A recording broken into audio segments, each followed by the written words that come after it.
Hey y'all, I'm Flint. And I'm Lena. Welcome back to Queer Dice Rolls, the podcast where two queer, neurodivergent, and chronically ill bards try working out their pasts, identities, and problems, one conversation at a time. Join us as we once again fail our deception checks and share just a little too much. Hi, Lena. Hi, Flint. Happy after a holiday. Well, Monday? I don't know. Monday. I know, it was like we hope all of you had a good holiday in whatever way you choose to celebrate. We were very busy. Weirdly busy. Busier than I wanted. Yeah, I mean, but I was also in like a lot of pain, which is finally starting to subside because my entire skeleton is moving. So It's really fun. including the plates in my skull. Yeah, those are my favorite. Just I kidding. don't like it. I don't like it either. It doesn't feel good when I do it. It's like, why are you moving me? And I'm like, you asked me to. Yeah. And that's the conversation we have. It's better than the migraine I had for like 3 days. It was a bad holiday migraine. It was sad. I know. Oh no, Falcon was like, I can tell you're in a lot of pain. It's okay, buddy. I just was like, I'm sorry, I'm grumpy. I don't mean to be mean. Yeah, you honestly, like, just so everyone knows, he wasn't being mean, just internally. I don't like it when my inside thoughts are mean. No. So I find that causes a lot of stress. Yeah. But even though you felt like poop, we chopped cooked a a lot lot. of stuff on Wednesday. Cooked a lot. Yeah, we cooked a lot of stuff, and then Thursday we basically just had to like put everything in the oven. Yeah, I made an apple frangipane tart that was gluten-free and vegan. it was delicious. It was very pretty. It was so You pretty. should post a picture. It was very pretty. I could. Look at my home-baked good. We made lots of our favorite foods. That was nice. Yeah, we did. We had Falcon over. We did. That was like really chill. And we did an all vegan Thanksgiving except for my mom's stuffing. Yeah. Because, I mean, I don't know if I've talked about it a bunch, but, like, I was vegan for, like, 15 years, with the exception of pregnancy, and that's about it until after I started my tea, and then I was just like, I crave... I mean, like, I need collagen and stuff. Yeah, like we put collagen in like your shakes and stuff like that, but sometimes your body's like, give me chicken right now. Well, and for me, it was always about environmental impact and health. So it was never a thing I tried to preach it to anybody else. But it helped manage my. It started as environmental impact when I was in college. I was very much a hippie, and then it kind of morphed into like a way to manage my fibro. Which is still the case because like when my inflammation gets really high, I know that like going plant-based whole food for like very strictly for a short time helps a lot. Yeah. And we also just usually like it more. It's I don't know, like sometimes it's just nice to have to just cook plants, and it also saves you a lot of money. Yes, it does. Honestly. So that was Definitely nice. saw the uptick in grocery bills once we started eating meat again. I know. And I've been vegan, like I've been gluten-free for a long time because I can't have wheat, but I've been vegan on and off quite a bit because I've dated a lot of vegans. And now, live with people who mostly need to be It's so vegan. much easier now than it was when I was in college. Like, it's so much easier to get basically any of the replacements you want, or find a recipe for the replacements that you want. Yeah, you don't have to make it from scratch every time, which is great. Even since like I found out I had SIBO and like treated it, the amount that it's easier to like do that, do those foods if I need to is like great. Like the lower amount of effort. Yeah, but we did. What kind of mushroom was it this year? Was it Lion's mane. Yeah, so I used lion's mane in my mushroom gravy this time, and I like roasted it first so that it was like. It was really good. It almost tasted like a chickeny flavor. It was really interesting. It did. And we found some great non-alcoholic wines. Yes, yay. Yeah. I'm going to use that in the dinner that I'm cooking tonight because it wants like a cup and 3/4 of like white wine. Whoa. So I I'm was glad we like, can use it. great, we can use the non-alcoholic nice white wine. Yes, and this is again for health reasons that I haven't talked about very much. We haven't talked, believe it or not, we haven't talked about every health condition that we have. No, we have not. Both of us don't really drink. Like, you definitely don't drink right now, and I really I don't. love bourbon, so I'm really sad. And I love whiskey. I love bourbon and beer. Always have. When Z and I would go out to eat when we were younger, they would always mix up our drinks because I would always get like bourbon on the rocks, and he would get like, like a pina colada or something like Some that. cocktail, yeah. And they would always mix them up. That's great. When we lived in the South, when in California, not so much. But Yeah. And I miss whiskey and gin. oh, I don't care for gin. I know you don't like gin. No, but honestly, again, so easy, so much easier to not drink because like the non-alcoholic beers, even the ones that have like absolutely none, like the 0.0s and all that. Yeah, you jazz. love the Heineken. Oh, it's good. And we have, like, there are really good non-alcoholic spirits now, but we also have specific teas that we Yes. like cold brewing and then turning into like a substitute to make There are cocktails so with. many good, like Friday afternoon teas that taste like a scotch or like a whiskey, which is really nice. Bad News from the Critical Role collection is very, very good whiskey Yes. substitute. Yeah, that was one of my favorites. I also I really like a writer's tea, which is what is it? Writer's Fuel, It's writer's fuel. Thank you. because it's just a smoked. Anyway, we just Black started talking about food.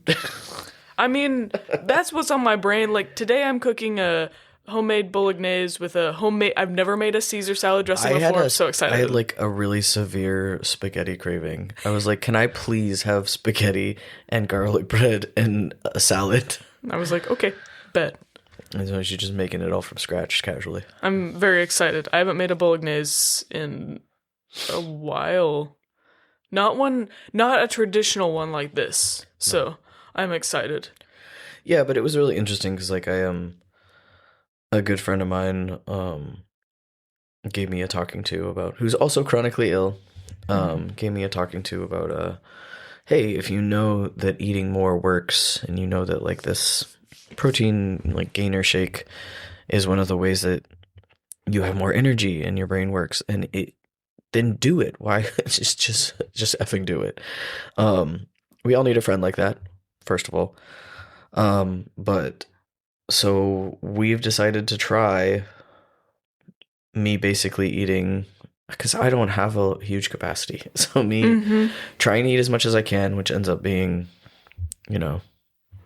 2 large meals a day, maybe. Yeah, or like you can do like a few like smaller meals spread out. But when I'm in that much pain, it's hard to eat. But trying basically to eat as much as I can, sleep as much as I can, and doing all my exercises and stuff. And I have had a huge growth spurt since that started happening. Today, literally today. So like what he's saying, yes, this has all happened. It's been like a week, maybe a week and a half since that's been happening. He has grown so much. Like I was looking, like we've done adjustments every day since you started doing that, at least some amount. I'm sorry. No, don't be sorry. It's just like that's how much you're growing. It's like really cool to be able to like see. Yeah. But your feet touch the ground in the chair that you're sitting in, and that's never happened. I always had to have like my toes on the ground. It's crazy.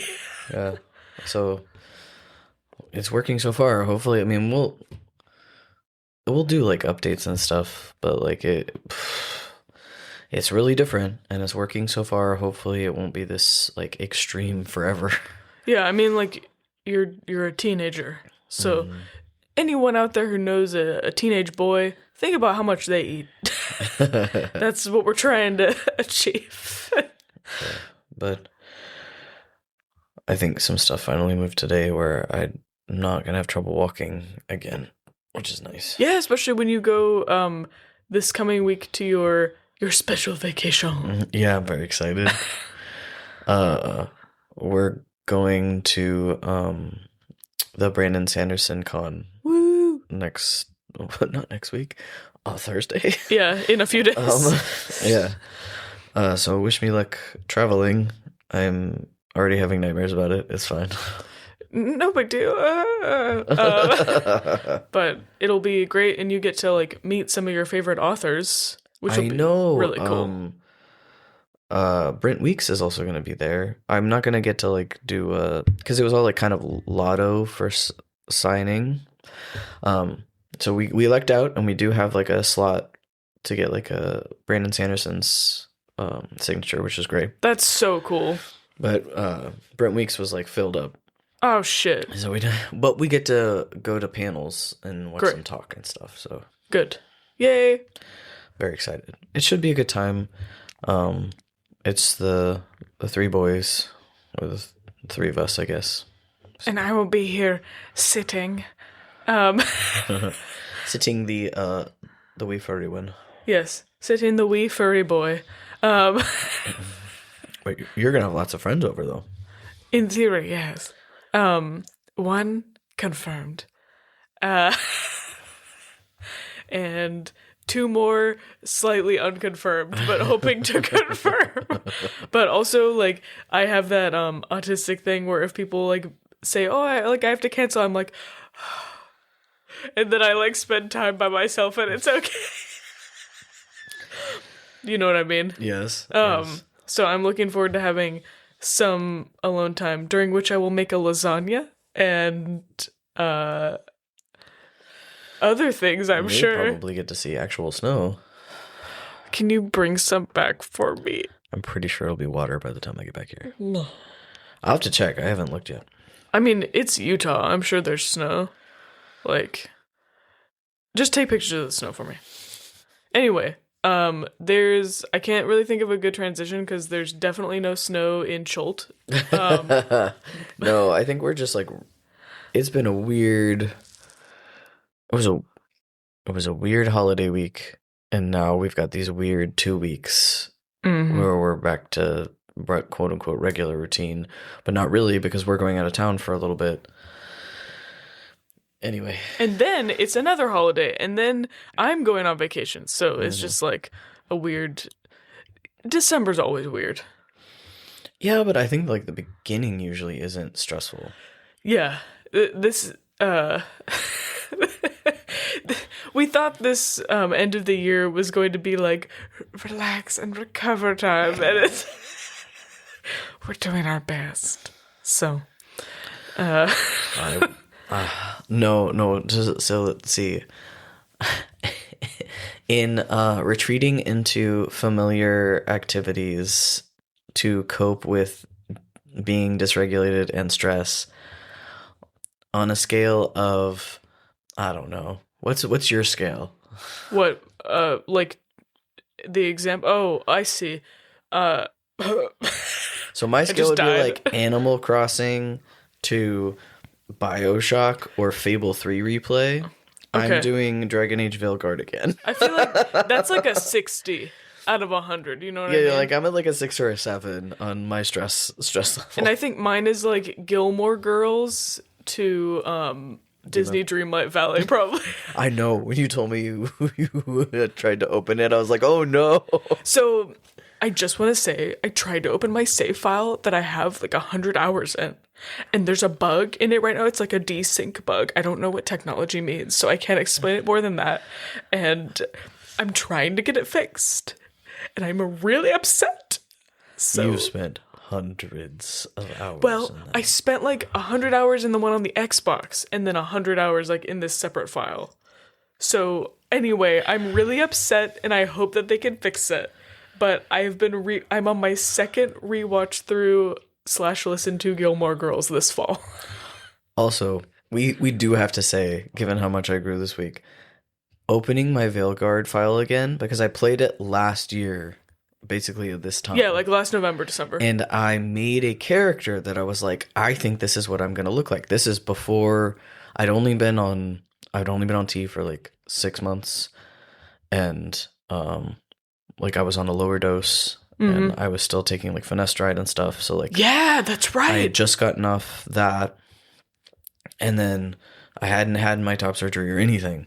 So I was like, this is what I imagine I will look like. Your top surgery wasn't even scheduled. Nope. Oh my god. Okay, sorry. So we opened this file, and like I, had my custom character that I created. It was like, this is what I like feel like I'm gonna look like. It's what I fucking look like. It was wild that the only thing was like I had broader shoulders. Yeah, broader shoulders than they let you make in the game. Yeah. And but yeah, like, because I made like a bigger heavyset guy, like, but it was just really weird, wild, because like we changed a couple things on my face, and You got the face mostly correct though. It was crazy. it was crazy because like I had to have a moment when I was like doing like because like I'll mod the like character a little bit for whatever new character that I want to make, but that I was like, oh wait, I made this a year ago before I looked like this. How did I do that? The body knows. It was crazy. The body knows things. Yeah, also, if you haven't played Dragon Age Veilguard, highly recommend, and you have to romance Emmerich, or else, like, I don't care what you're doing. Mm-hmm. So I'm wearing my Emmerich sweatshirt right now that I got for Christmas last year. Oh, yep. We have the same one. We should both be wearing it. Oh, I should be wearing it. That's okay. We can put it on later. I'll put it on later when I play. Yeah. Great game. Anyway, so we're really tired and also manic because the holidays are crazy. And I did try, in my defense, to play new games. You did, and they sucked. They had it was a horrible, like, We should not name them. control. That's not I'm not nice. going to name, it was a gorgeous game, really fun, but they were trying to be too different, and you gamers know what I'm talking about. They were trying to set themselves apart not by like gameplay or graphics or story, but by how the like buttons worked, essentially, like Which is how not your what you moves want. work. And it was so counterintuitive because the reason that everybody uses the same buttons is because it's intuitive, and button combinations is that's how it was designed.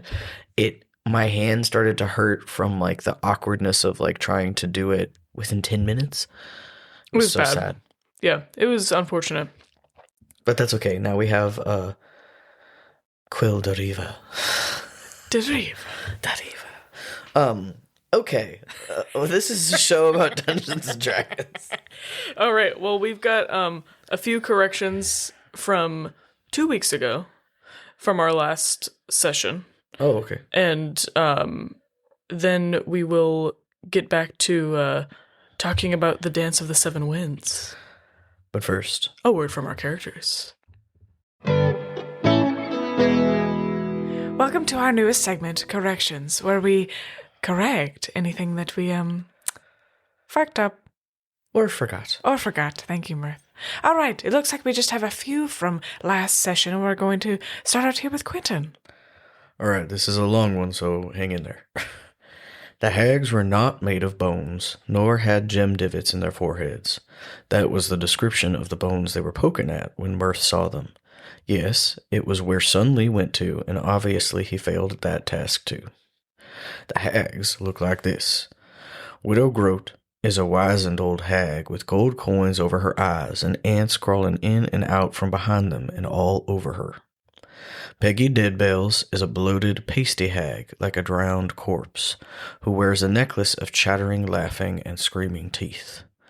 Baggy Nana was a hag who wore a ratty, moth-eaten jute clock bag over her head, and either a cockerel, a viper, or a terrier would stick a head out to talk for her.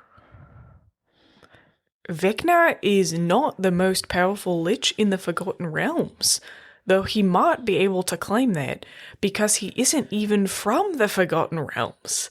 He's a native of an older D&D setting called Greyhawk, and the planet he comes from is called Oith, which is a completely different crystal sphere from realm space out in the Fosterden. We forgot about the moment when Kayleen went down into the hallucinogenic garden on purpose. Oh, of course he did. Oh. The stone creatures that I saw were all in the bottom of a pool, not in a hallway, and it was all wildlife there. Turtles, birds, frogs, because that was where Zalcori would go at first to find beauty until she no longer could take the fact that she was destroying it by doing so. All the humanoid statues were in the central building that y'all avoided entirely. All right, that's it for this week. We'll be back next week with more corrections, I'm sure. But now, back to the show. And we're back. We're back. Welcome back. So we have... this is a fun session, I think, this week, because I had so many really detailed notes about this scene. We're basically going to go over like one scene that happens. Yeah, it's the performance itself, but so many things happen during it. So many really important things. Mm-hmm. And I like forgot how many notes I took on it. I knew that I had written down some of it, but I wish I had notes like this for every session. I don't. It's not possible. It's not possible. You have to be like at the top of your game and fully engaged to be able to take notes like this. And I will say it was easier for me to take notes during this because River wasn't like talking all the time or like directly doing something. So he was observing a lot of it. So I was able to take notes, which was great. Yeah, and for people who are like, well, why don't you just record it? Not everybody in the group is comfortable with that. Yeah. So. Otherwise, we would have a long time ago. Mm-hmm. So where we left off was we finished the capes.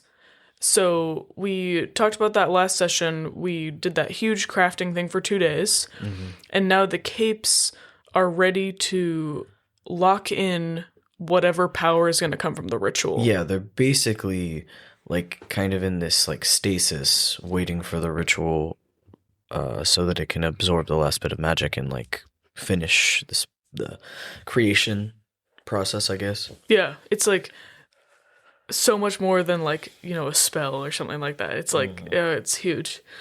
So the entire monastery came to gather for this ritual because this doesn't happen. I don't think any of these people have like seen it before. Yeah, I think it's not something that happens very often at all. No, because the components are so hard to get, and it, as we'll talk about, it's very like costly in many ways.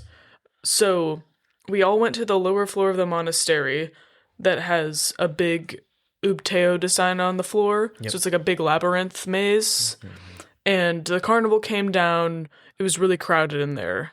Because the carnival will always stop what they're doing for a unique performance. Uh-huh. So Ashara used the Black Lotus that we retrieved for her, used the petals as incense and burned those. And then we saw her beak opened really wide, and instead of like a voice, you hear their Oren language, so it's the sounds of the wind over fields and clouds moving, and she levitated up and hovered in the smoke. Yep. It was so cool. So then she floated to all of us in turn. So first she floated to Zaid, and he felt a pressure behind him, which usually is something that Bartis does when one of his ladies I could see them. That's right! Because you can see, like, every god ever. Yeah, no. So he flipped a coin, and he got tails, so that's Bashaba. Yep. And that'll come into play later. He usually rolls her eyes at me. Uh-huh. She secretly loves us, though. So then Ashara floated to you, to Mirth, and as she floated to each of us, she's bringing the incense with her and like cleansing us, essentially, with it.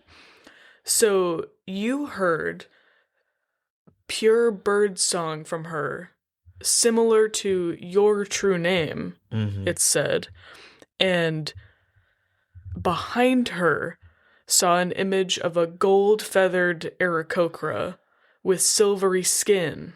It was apparently her god, right? And we find out that her name's Sirenita. And the avatar of her god stayed oriented towards you as Ashara continued on to everybody else. Oh, I forgot that part. Me too. And I also love, I know it probably doesn't connect, but I love that she's silver and gold like Zayd's goddesses. I love it. So next she went to Kayleen, and Kayleen was distracted trying to figure out what the scent was that he was smelling from the incense. And then focused on his god Ogma when he couldn't figure that out. Yeah, because Ogma showed up too. And you could see Ogma. And Kayleen also saw a humanoid shape near Ashara with the two different shaped eyes, because Ogma has two really differently shaped and sized eyes. It's all those chemicals. Yep. So we have Mirth already seeing two different gods. 3. Oh, 3. All right, 3. Well, it's gonna be more. So. Yep. It's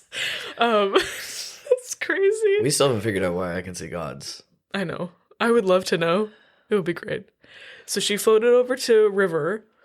I felt a spiritual pressure enter the room, like the pressure of a waterfall, instead of behind me. And River saw the Aarakocra, Sirenita, behind Ashara as well. So the two of us were seeing her. And he could see that she was radiating more ki, more life essence than he'd ever seen out of anybody. Which was crazy. Because you've never met a god before. Well, I guess that's true when he's not dead. Because he met Ogma, but it was not on the material plane. Yeah. So you wouldn't see it the same. And finally, she floated over to Adon, and Adon saw Sirenita and an elven person that she couldn't identify, that you could also see. Yep. And that comes into play later. But so you saw what? 4 different gods at the same time? I think so, yeah. How do you do that? I don't know. And the weird thing is, I've tried explaining this to people. It's not that I don't believe in them. I know they exist. I just don't have faith in anyone in particular. That is something that I love about Mirth. Is he would never deny your religion ever. No. It's the same, I feel the same kind of concept of he believes in people and he believes what they believe in. But it's just not his personal belief, nope. Right? If you ever asked what his religion was, it would be people. He believes truly in people and hope and goodness in people. I feel that's part of the reason he's able to see gods, because it's not that he has faith in them, he just doesn't deny them. Oh no, he knows they exist. Yeah. That's been an interesting part of the thing was for such a non-religious person to see so many gods so often, or so many godlike beings so often, it doesn't shake him so much. It feels very much like River in that sense of very calm about it. I think a lot of people would be freaking out, and he's just it's so, I think for him, it feels oh, now I get to understand my friends better. I get to understand this person better because I can see, because the gods that we've seen are so telling. Yes. Right. And the things that those external things don't, similar to River, like you said, don't shake him. It's the internal stuff that is shaking. Oh, well, what? When we were talking about the last few sessions, Mirth realizing like he's not a regular person anymore. That's the stuff that like shakes him, instead of being like, oh my god, I'm seeing this huge extraplanar being. It's Yeah, I think one of the cool things about playing that kind of character is that curiosity is never dies or dulls. So he's so open to like any sort of experience that he's gonna have, and he's like, yeah, the world is so much bigger than I am. I don't know everything. Of course, like this might happen, right? But yeah, that realizing that, oh, now I'm a part of the bigger things. That's rough.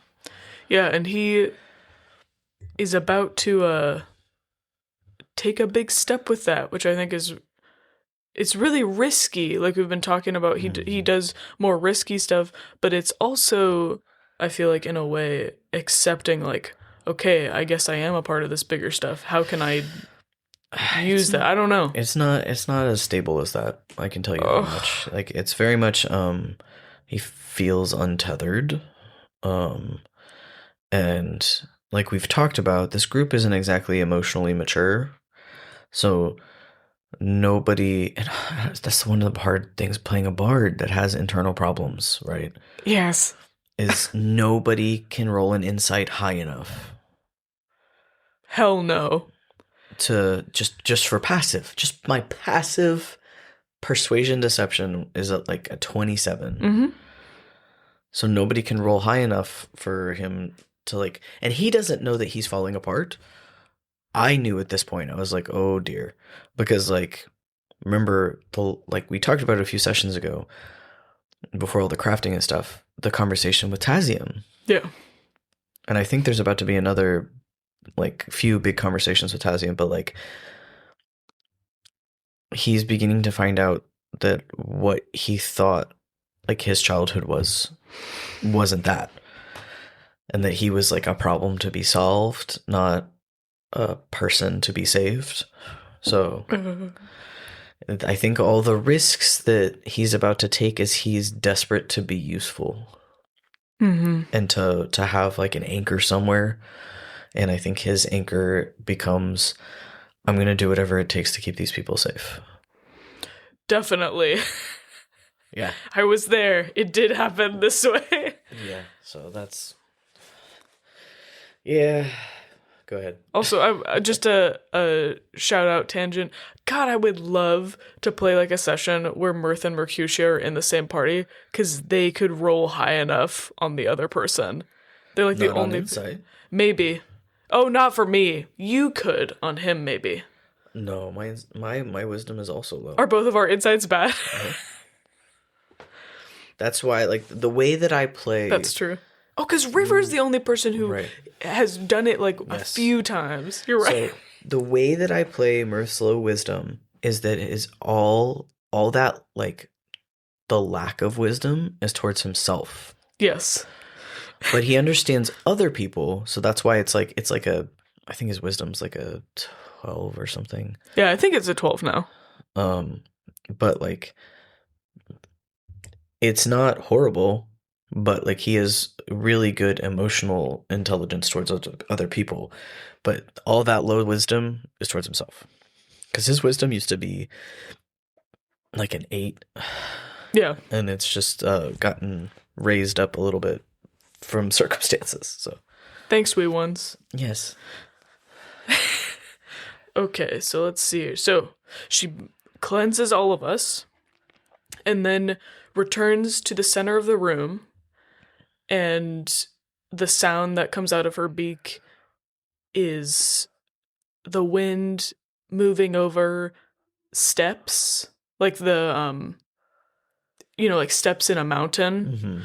And then we hear a storm, and River apparently could understand that in her language she is calling out to Sirenita, because River can like understand any spoken language now, which Yep. is super great and helpful. It's so helpful. So Ashara flies, because we're in the lower section of the monastery, has these big open windows essentially. They're just like open cavities in the They're side of the thing. landing ways that we were talking about before. Where it's Yes. got like a little lip that they could land on and then walk inside.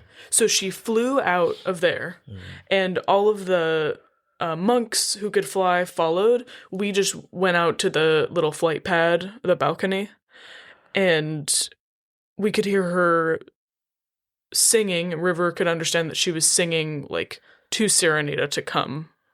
And Girl, she already here. I know.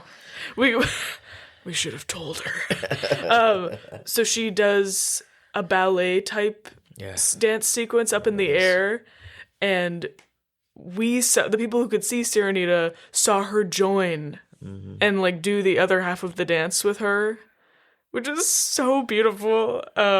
And we saw also the elf join in. Yes. Adon's like, is it her goddess that's like in the moon bow? I thought that's who it was. I think, as far as I know, that's who it is. I don't remember her name right now. I don't either. Bardis can confirm or deny. But yeah, I think it has to do with Shaylin. So. Yeah. And at this point in the ritual, we realized, I think like collectively kind of as a group, like we rolled insight or something like that. But we realized that most rituals like this require some kind of sacrifice. Is what I had written down. So that becomes a factor with what's happening. So, I remember. It's your big moment. We realize that the ritual isn't... It's basically teetering on the cusp of failing. Yeah. Even though they're here, which was really interesting. But there wasn't... the dance was an offering, but there needed to be a sacrifice, was essentially what we collectively realized. Yeah, and I think you're about to find out that Ashara, essentially in doing this ritual, is already going to be making a sacrifice. Mm-hmm. But even with that, it was still tenuous. Yes. So, what did you offer to Serenita, Mirth? Oh man, I don't even remember why this was what happened, but I think because we had all the memory work that we had been doing, and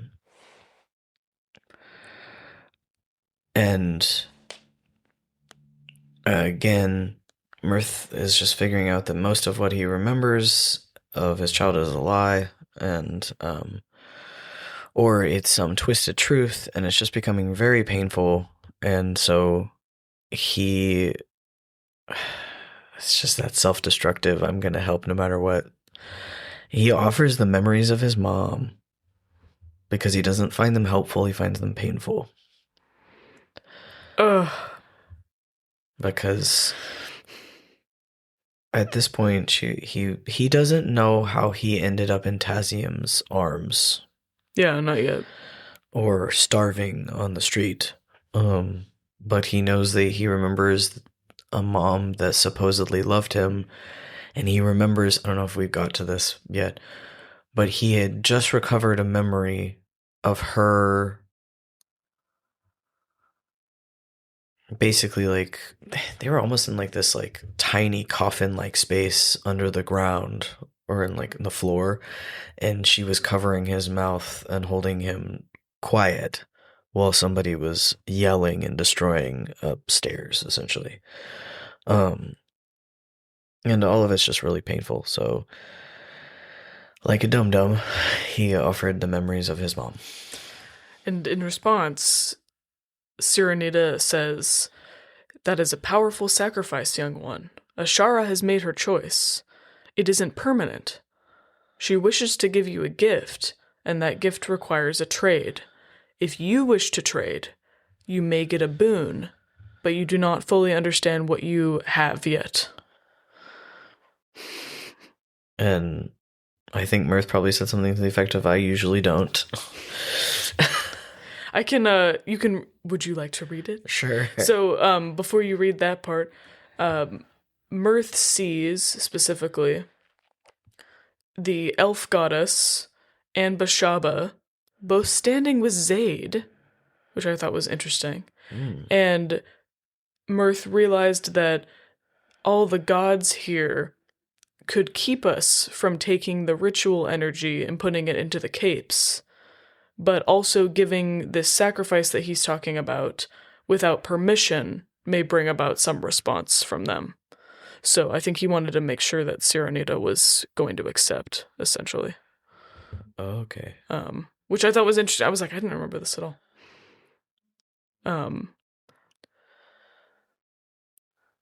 So the next thing is me, right? Yes.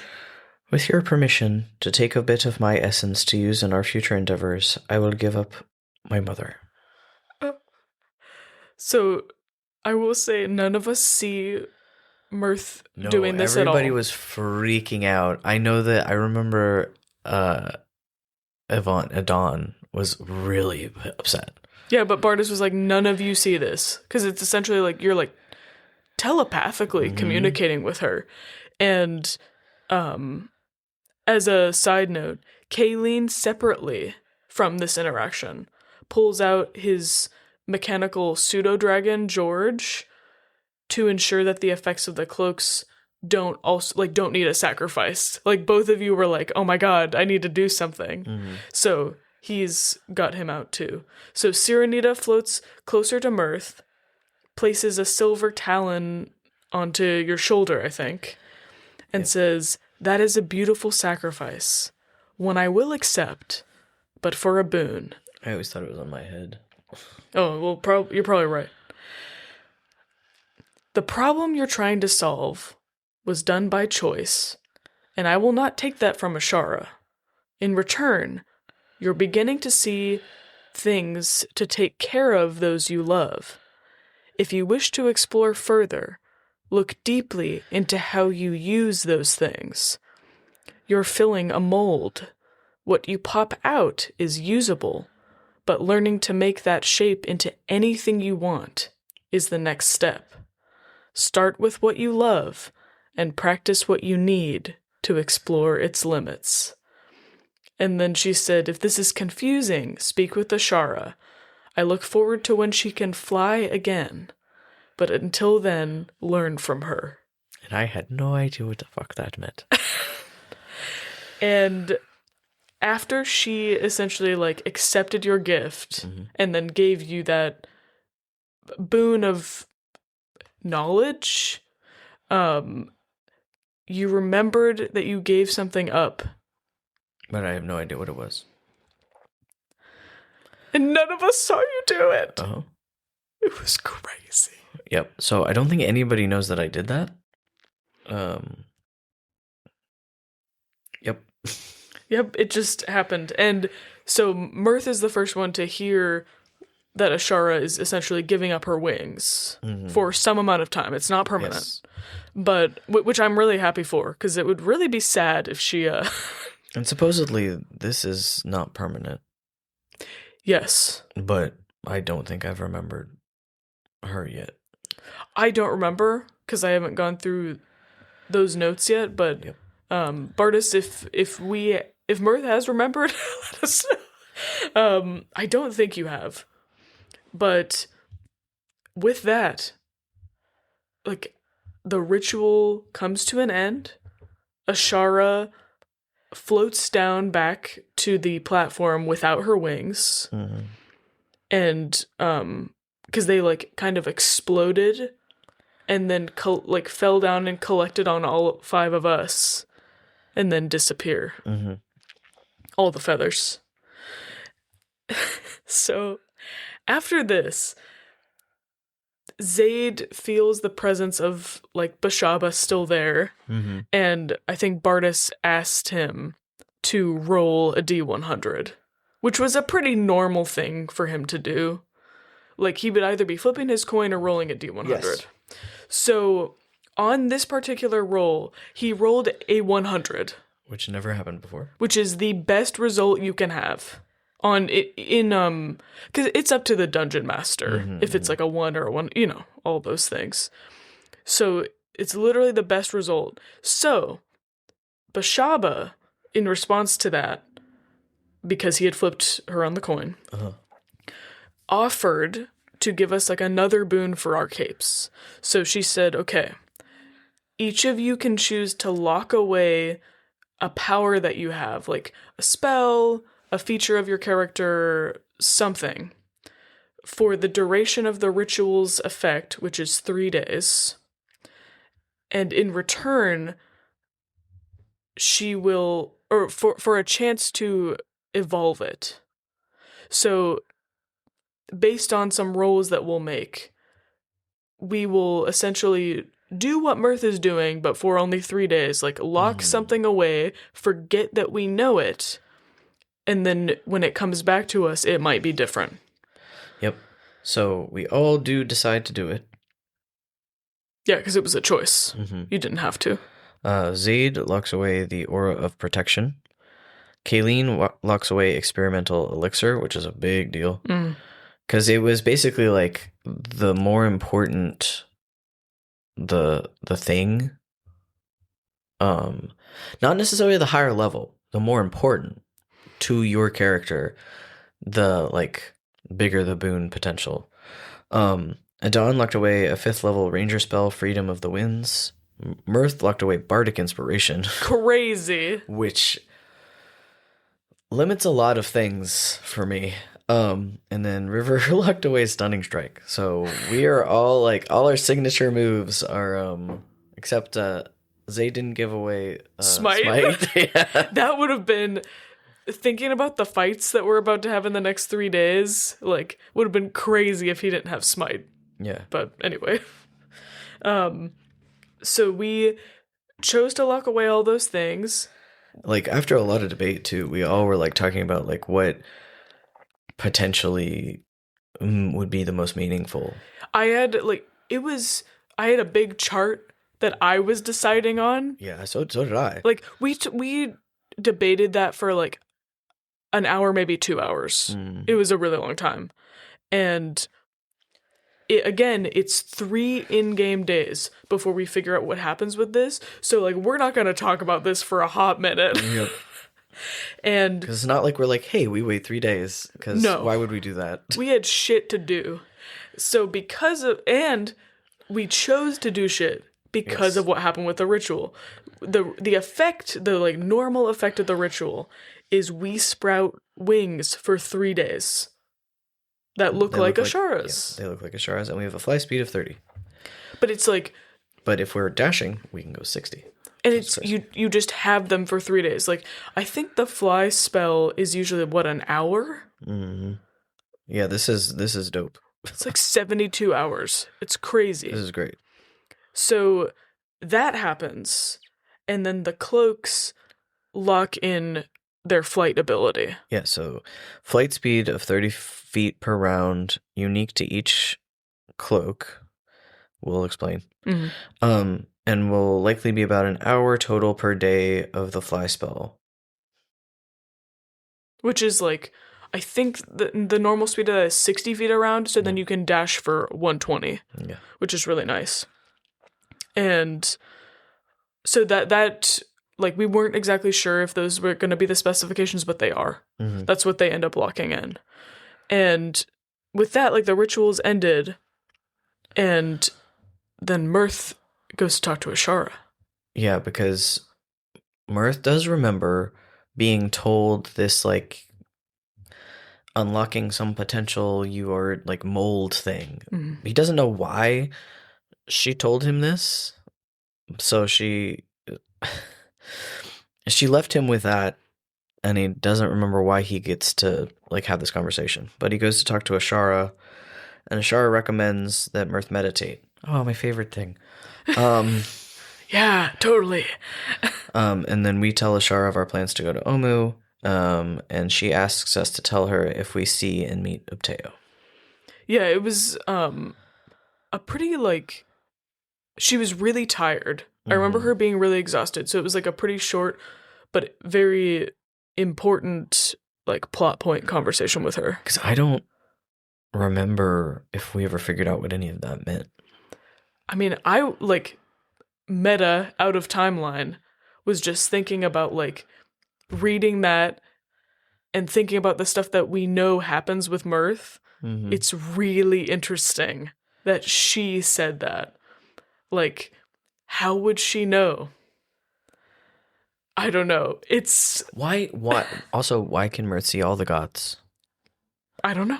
We don't know any of this stuff. Bartis? So we're getting to like a lot of reveals that we still don't know the answers to. No. And you're going to be left with the same cliffhangers that we have. You're welcome. Yep. So now we have a plan. New plan. Rakamar to sleep, drop Anatha, go to Umu, and then help Undrol after. Which we still haven't done. Well, that's because we're still in Omu. Yes, we are. There's a lot more in Omu than we anticipated. Yeah. Omu is like... We're going to talk about Omu for a long time. Mm-hmm. But that's our plan that we made after we like decided what powers to lock away and all that stuff at the end of our... Because this was one session. Yep. It was very long. It was a very long session. I remember which house I lived in at the time. I like remember what I was doing when I was trying to decide. I also I want to say another one of the reasons that Mirth sacrificed that in particular was because Mirth had only remembered his mom within like the past couple weeks. Yeah. And it hadn't helped anything, so he figured it wouldn't be a loss. It's very self-deprecating, but like he figured that it was like, I didn't know this for the first 20 some odd years of my life. You know. Why do I need to know it now? Why do I need to know it now? It's just painful. Yeah, and then this god, who obviously knows a lot more about Mirth in some ways, like at least cosmically or whatever, like was like, hey, that's a big piece of information. I will give you something. Because if it wasn't important, she probably wouldn't have accepted it. Yep. So that's how I feel about that. Yeah, but so now the capes have a fly capability. Yeah. And they're finished, technically. We are not going to make you listen to the cape descriptions if you don't want. But if you do want to hear specifically what everybody's cape descriptions are and what their special capabilities are, we'll have that recording after our outro today. Yeah. So stick around for the capes and all that if you want. But first, a word from our characters. Love this show? Of course you do. Want to learn more? I mean, who wouldn't? Well, you've come to the right bard.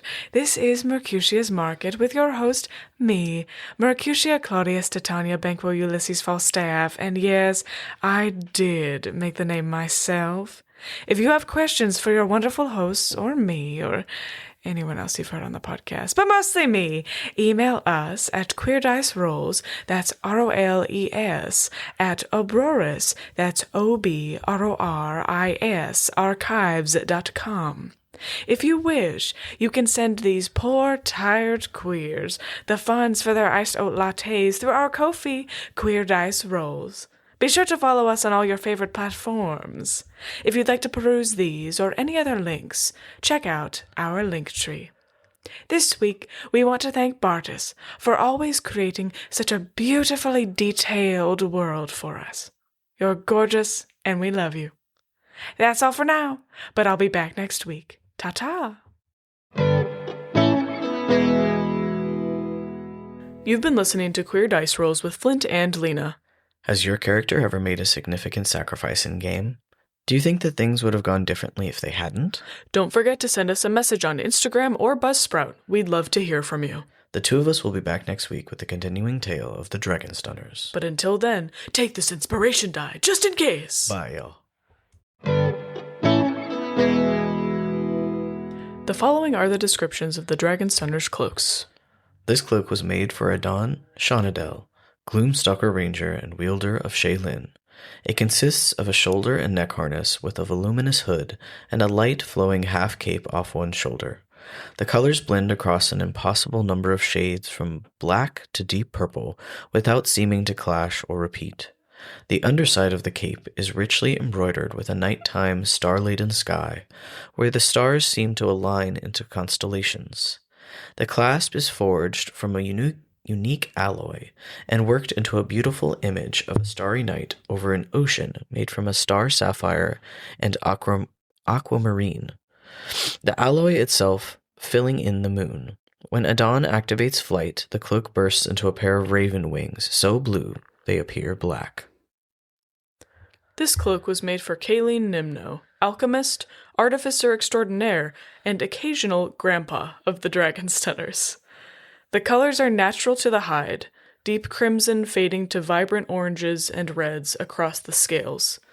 The cut is a classic style, providing complete coverage in a simple yet elegant drape with an additional hood and mantle. The trim along both the drape and hood glistens with beaded topaz throughout a repeating scroll work in the style of the Moonshae Isles, representing each of his babies, his artificed creations.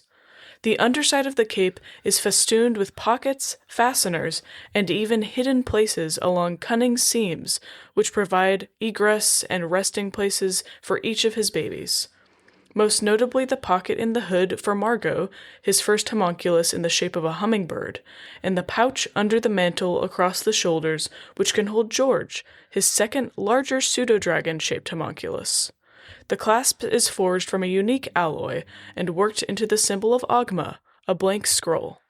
Its surface a burnished brassy orange with a glitter from 2 star rubies inset on the handles of the umbilicus.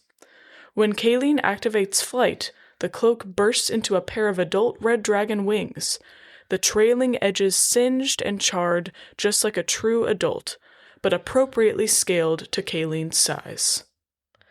This cloak was made for Mirth. It is hooded and hangs over their right shoulder, tied up as a mantle around the neck, and harnessed underneath the left shoulder. The cape appears as a moving flame, and the colors vary depending on the observer's attitude toward Mirth. If they are sympathetic, the cape appears to flicker with blue flames wreathed in gentle white light.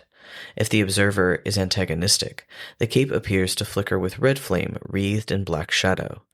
The mantle is black with an inset of silvery white thread woven into an intricate design of Mirth's silhouette in a complex dance. This section is tied up with the same silvery white string that finishes at an intricate clasp. The clasp is forged from a unique alloy and worked into the shape of an eye made of a multicolored opal. At certain angles, the eye appears yellow and cat-like. At others, it appears to be a purple dragonoid eye. When Mirth activates flight, the cloak bursts into a pair of fiery gem, almost stained glass faceted wings, shining with a kaleidoscope of colors. This cloak was made for Shining River from the Dawn Warrior Isle. The colors are a contrast of shimmering gold with intricate black embroidery so dense it seems to block out the golden scales in places, almost like the inverse of its bearer's rosettes. The underside of the cape is highlighted by golden embroidery over crimson scales, so finely done that it seems like sequins floating in golden mist. The clasp is forged from a unique alloy and worked into a sinuous design that contrasts a yellow sapphire and a black opal swirling inside a perfect circle. When River activates flight, the cloak bursts into a pair of flaring prominences that resemble wings of radiant flame. This cloak was made for the enigmatic paladin of luck known as Zaid of the Coin. The colors of the full cape seem to shimmer with a sheen of gold on top of the deep maroon of the scales, as it flutters behind the shoulders, as if one was seeing a mirage of 1,000 tiny coins. The underside of the cape is finely softened dragonhide leather in the same deep maroon, but this sparkles with a subtle silver coin sheen.